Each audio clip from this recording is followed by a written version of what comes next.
¿Qué tal? ¿Cómo están? Bienvenidos a Agenda Económica Edición PM. Gracias por acompañarnos a esta hora a revisar los temas más importantes de este jueves.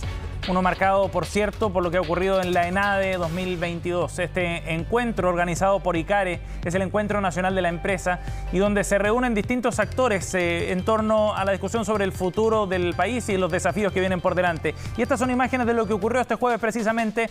Ahí vemos a Lorenzo Gazmuri recibiendo a Gabriel Boric, el presidente electo, acaso el gran protagonista de esta edición de ENADE. Había mucha expectativa sobre el mensaje que podía entregar el presidente electo para el grupo de los grandes empresarios. Este miércoles se juntó con las pymes, hoy día fue el turno de la gran empresa y era uno de los personajes y de los protagonistas importantes porque sabemos que su programa de gobierno ha generado algo de incertidumbre también en ciertos actores de mercado y en la gran empresa, por cierto, hay algunos reparos también sobre algunas de las propuestas específicas que planteaba el presidente electo. Aún así, el ambiente, por supuesto, fue de cordialidad, de una relación que busca acercarse también, donde los mensajes buscaban generar puentes para enfrentar los desafíos que enfrenta nuestro país. Hemos preparado una selección, los pasajes más importantes del mensaje que dio Gabriel Boric, el presidente electo, al gran empresariado, en la siguiente nota. El problema al que nos enfrentamos es que cuando el grueso de la población vive rodeada de una tremenda incertidumbre respecto a sus pensiones, a la salud de su familia, a la educación de sus hijos e hijas, se va acumulando paulatinamente frustración. Pero si es que no avanzamos paralelo a esto en soluciones materiales, no habremos solucionado las causas que nos llevaron al estallido social. Las finanzas públicas en Chile hoy día están estresadas y de eso todos quienes somos actores de la política institucional, y ahí yo, habiendo sido parte del Parlamento, me siento también responsable de aquello. Los nuevos gastos que lleve adelante el gobierno, nuestro gobierno, se financiarán con los fondos de libre disposición de la ley de presupuesto, así como también con las múltiples flexibilidades que entrega la ley al Ejecutivo para la reasignación de recursos. Y consideramos que la mantención de la meta de este déficit estructural no solo es deseable para contribuir a la estabilidad de las finanzas públicas, sino que también estaremos contribuyendo a la reducción de las presiones inflacionarias. Enfrentar los desafíos de nuestra sociedad de manera fiscalmente responsable requiere aumentar los ingresos permanentes. Además, debido a la elevada desigualdad existente en nuestro país, es necesario que este esfuerzo adicional provenga de las personas con más alto ingreso y patrimonio. Pero esta reforma tributaria, como decía antes, no debe ser vista como una reforma tributaria de nuestro gobierno ni como un enfrentamiento entre clases sociales. Esta reforma debe verse como un nuevo pacto fiscal que sea producto de un diálogo social amplio, no dilatorio, y cuyos cambios sean duraderos y estables en el tiempo. No puede haber redistribución de recursos si es que esto no viene de la mano con un crecimiento económico sostenible. Y, a su vez, no puede haber un crecimiento sostenible si es que no hay una justa distribución de la riqueza. Nuestra agenda de crecimiento económico, entonces, y de recuperación económica para el 2022 tiene tres objetivos concretos. En primer lugar, queremos fomentar un crecimiento económico basado en estimular la inversión. El segundo objetivo de nuestro plan económico para este año es la recuperación de empleos formales. El tercer objetivo de la recuperación económica es que ésta sea respetuosa con el medio ambiente. Defenderé con pasión nuestras ideas y que a la vez escucharé siempre la crítica constructiva para mejorar, que seré firme en la defensa de los intereses nacionales y abierto a la colaboración más allá de los límites de la militancia. Que nuestro viaje sea exitoso. Muchas gracias.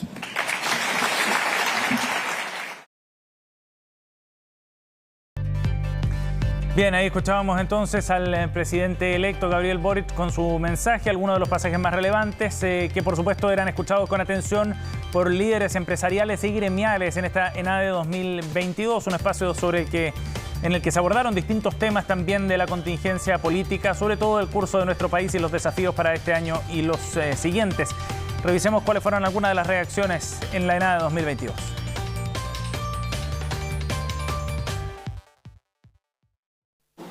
Sabemos de la enorme responsabilidad que tiene sobre sus hombros y valoramos en toda su dimensión sus claros llamados al equilibrio, a la paz, a la gradualidad y al reencuentro.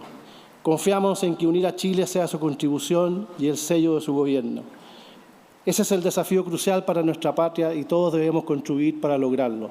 Estamos disponibles para seguir trabajando para que a su gobierno le vaya bien, para que al proceso constitucional le vaya bien y para que a Chile le vaya bien. Ratificar el TPP-11 nos llevaría a ganar competitividad, nos permitiría ser potencia agrícola mundial, crear más y mejores empleos y aumentar inversiones.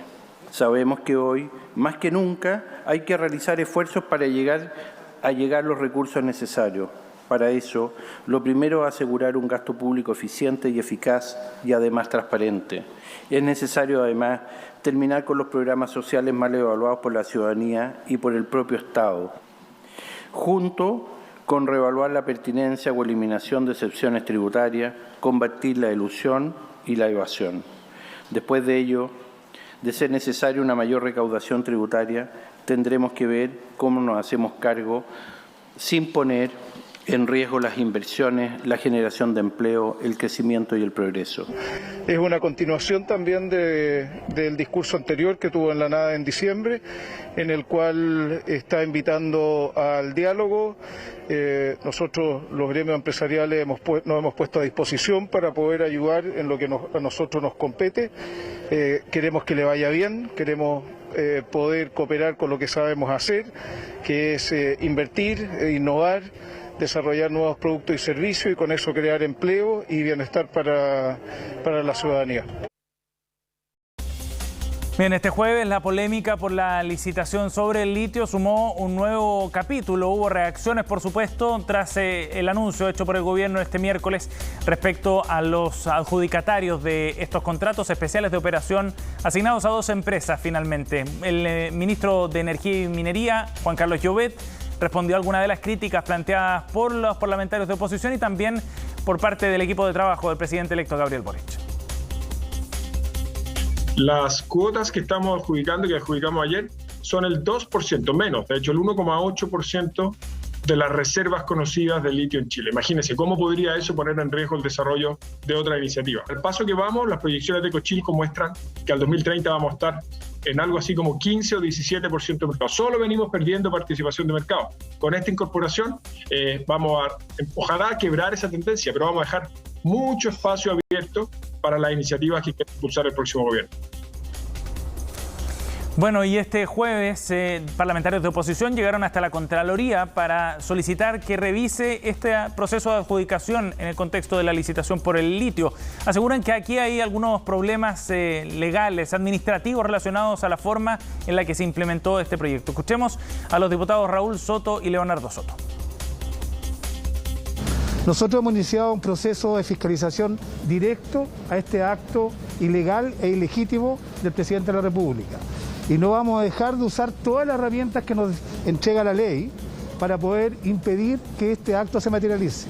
Y le hemos pedido al Contralor que paralice este proceso y lo declare ilegal, porque efectivamente, tal como han dicho mis colegas, se han incumplido flagrantemente normas constitucionales y normas legales. Vamos a usar también las demás herramientas que nos da la Constitución, tanto políticas, y no descartamos iniciativas políticas en el Congreso, interpelaciones y otras, judiciales, no descartamos ninguna acción judicial hasta conseguir el objetivo de defender el patrimonio de todos los chilenos. En la oposición completa, unida en su diversidad, va a luchar por defender el litio que es de Chile y de los chilenos y no de un grupo de empresarios de turno afines y amigos del gobierno del presidente Sebastián Piñera. Y si es necesario que el pueblo de Chile se empiece a movilizar y salga a la calle para defender el litio de nuestro país, nosotros vamos a estar ahí para respaldarlos y hacemos un llamado a la ciudadanía a movilizarse para defender el litio y para que repensemos nuestra estrategia de desarrollo, nuestra estrategia económica y cómo el Estado debe jugar un rol protagónico y principal en la extracción, uso y administración de nuestros recursos naturales para un mejor futuro para todos los chilenos. Vamos a ir a otro tema. Por largo tiempo, uno de los grandes desafíos económicos que ha enfrentado nuestro país tiene que ver con la productividad, que ha ido a la baja por más de una década. Sin embargo, el 2021 esta tendencia se podría haber revertido.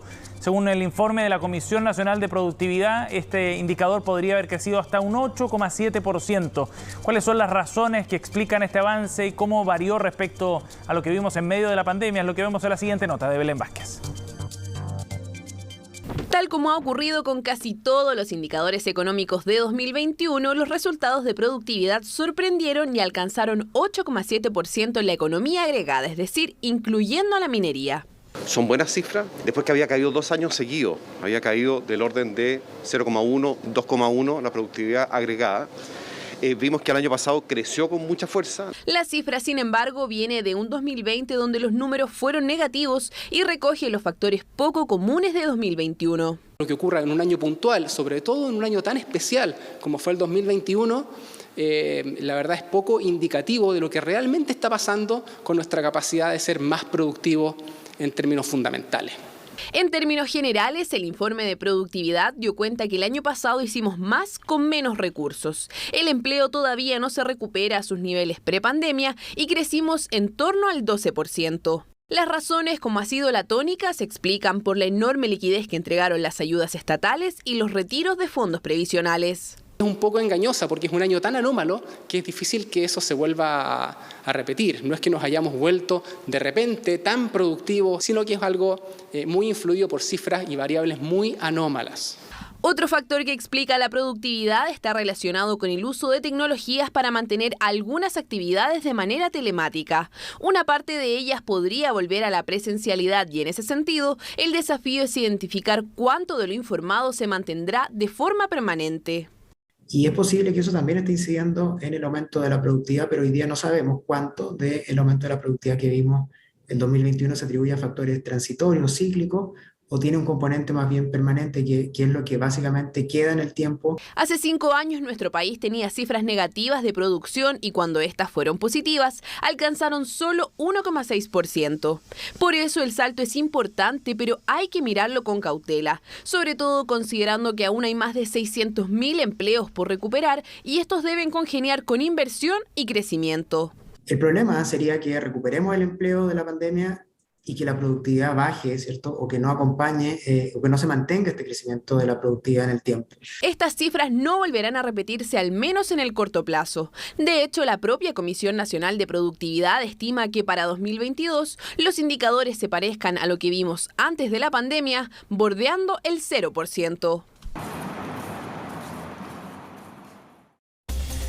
Bien, vamos a actualizar ahora algunas de las cifras del día de este jueves con un precio del dólar que durante la sesión de hoy se acercaba a niveles que no veíamos desde fines de noviembre. Detalles de este y otros indicadores lo vemos en la nota de Nicole Werner.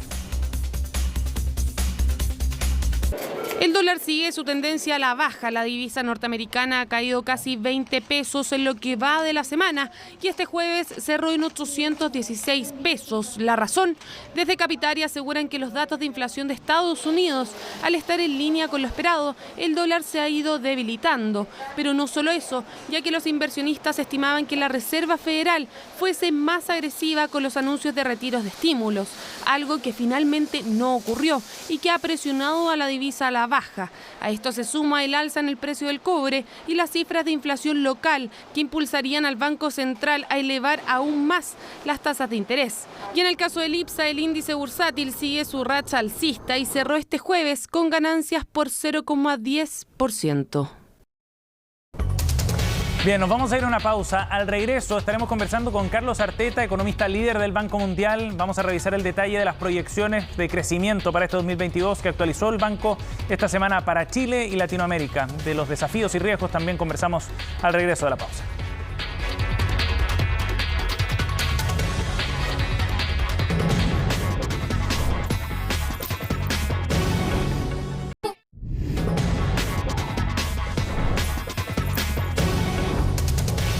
Estamos de vuelta en Agenda Económica. Hace unos días el Banco Mundial hizo una actualización de sus proyecciones de crecimiento para Chile en este año 2022, con una reducción de sus proyecciones de crecimiento a un 2,2% para este año, que incluso sitúa a Chile creciendo menos que el promedio de América Latina. Vamos a conversar de ese tema. Estamos en contacto con el economista líder del Banco Mundial, Carlos Arteta. Gracias por conversar con nosotros, Carlos. Muchas gracias, Sebastián. Gracias por el contacto. Carlos, ¿cuáles son los fundamentos? ¿Por qué Chile va a crecer tan poco y por qué la desaceleración será tan fuerte este año para nuestro país? Esto viene en el contexto de una profunda recuperación en América Latina el año pasado y una profunda desaceleración este año. En América Latina en general, el año pasado fue un año de recuperación ayudado por los altos precios de materias primas, por el hecho que las remesas se mantuvieron estables y en la segunda mitad del año por una vacunación más acelerada. Para este año, sin embargo, el contexto va a volverse menos favorable. Ajá. Se prevé que va a continuar los efectos de la pandemia, va a continuar cuello de botellas en temas en la cadena de suministro, van a continuar las presiones inflacionarias, por lo menos en el corto plazo. Grandes economías como Estados Unidos y China van a desacelerar su crecimiento y las materias primas van a ver sus precios moderarse, incluyendo el cobre. En el caso en particular de Chile, sí. Se estima que Chile obtuvo un alto nivel de crecimiento el año pasado y este año estos factores van a contribuir a esta disminución en crecimiento. Carlos, ¿ustedes ven algún factor en particular del caso chileno que lo haga distinto al resto de los países para este año? Te lo pregunto más allá de esta alta base de comparación que nos deja el 2021. Hay dos temas importantes. Uno es la dinámica en precio de materias primas, en particular el cobre, debido a la esperada baja en el crecimiento de la China. Se prevé que la demanda para materias primas como el cobre va a ralentizarse significativamente. Ese es uno. Y dos, el hecho que Chile dio mucho empuje fiscal el año pasado. Transferencias a hogares, el retiro de las AFPs, temas que contribuyeron mucho en el crecimiento exponencial de la economía chilena el año pasado. Sí. Para este año todos esos factores van a cambiar. Las economías que demandan metales van a verse un crecimiento más bajo, el precio del cobre se va a moderar y el apoyo monetario y fiscal va a ser menor. ¿Y ven algún tipo de factores estructurales, digamos, que estén llevando a Chile hacia una senda de crecimiento quizás algo más lenta? Se los pregunto por las proyecciones de mediano plazo, por ejemplo, lo que observan ustedes para el 2023. En ese contexto es importante recalcar que tanto Chile como América Latina en general todavía enfrentan desafíos importantes en cuanto a productividad, en cuanto a informalidad, en cuanto a, en general, la necesidad de seguir con políticas a mediano y largo plazo, políticas estructurales, para poder coadyuvar a un crecimiento más sostenido en el largo plazo. Esto incluye inversión, inversión en el capital físico, inversión en el capital humano y también un marco macroeconómico estable. Sí. Carlos, usted mencionaba también estos apoyos directos desde el Estado, ¿no?, como un elemento importante en el alto crecimiento que va a registrar nuestro país en 2021. No tenemos aún la cifra exacta, pero se prevé que sea de 2 dígitos claramente. ¿Cómo evalúan ustedes la forma en la que Chile logró salir del ciclo negativo que significaba la pandemia? Bueno, los datos disponibles hasta ahora indican que el apoyo fiscal fue un factor muy importante y que contribuyó a este alto crecimiento en la economía chilena. Y que a medida que ese nivel de apoyo se vaya retirando, lo cual es algo previsible, esto ocurre no solamente en Chile, sino en todos los países en desarrollo, el crecimiento va a reducirse de manera notable.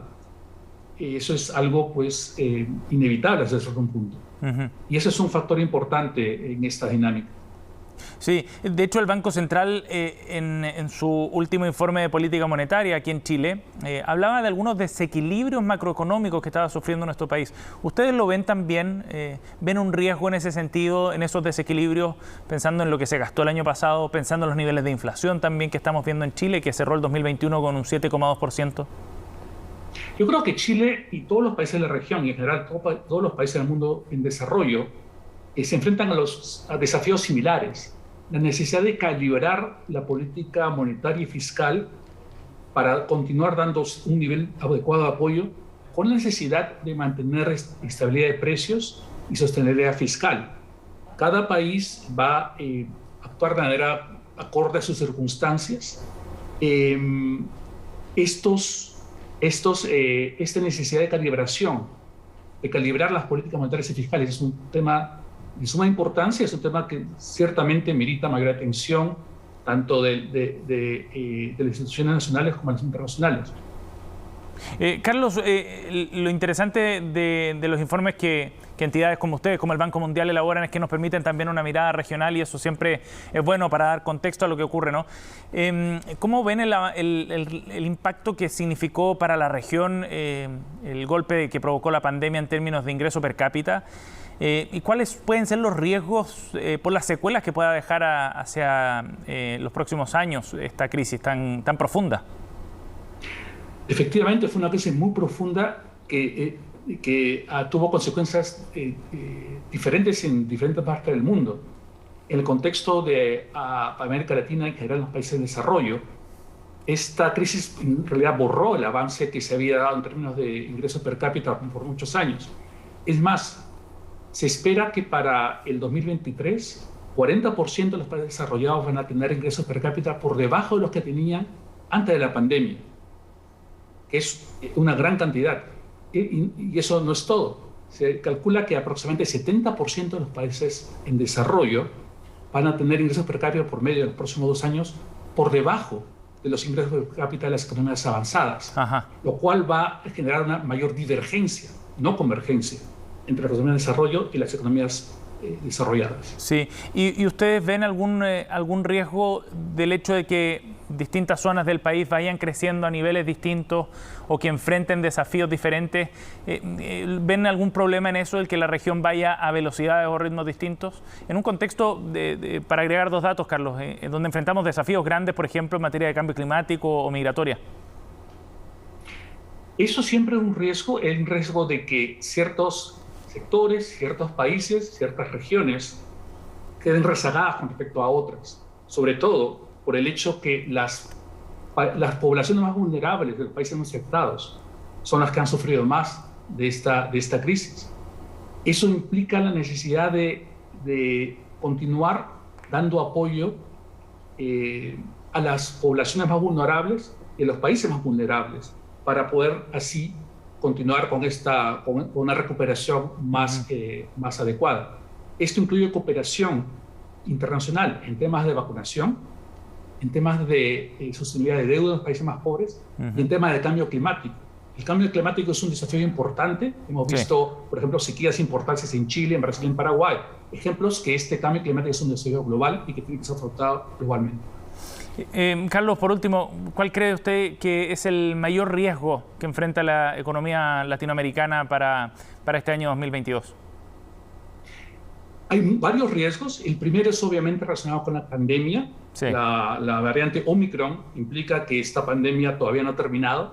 Hay un riesgo que otras variantes surjan y que generen mayores disrupciones económicas. Existe riesgo de una presión inflacionaria más alta que requiera un mayor aumento de las tasas de interés con efectos negativos para la economía. Y hay riesgo de estrés financiero debido a los altos niveles de deuda en muchos países.